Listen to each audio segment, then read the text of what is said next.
En tout cas, actuellement, tout est bon pour combattre le froid. Feu de cheminée, poêle, mais aussi petit chauffage électrique. Et des ruptures de stock sont déjà observées pour les appareils d'appoint. Un exemple à Dijon avec Rabaï Tamadouche et Khaled Zouak.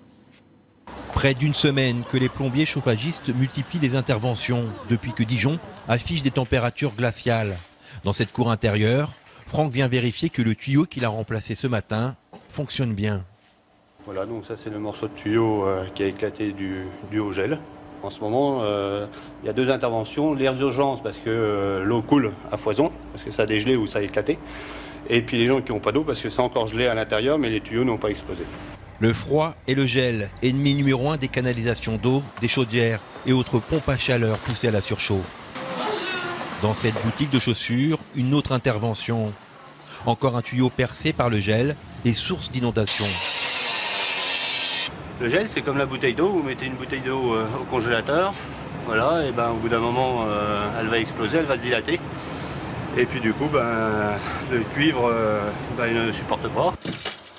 Avec une douzaine d'interventions quotidiennes, Franck dépanne 2 fois plus de clients que d'habitude. Il continue donc sa tournée, qui terminera tard dans la nuit.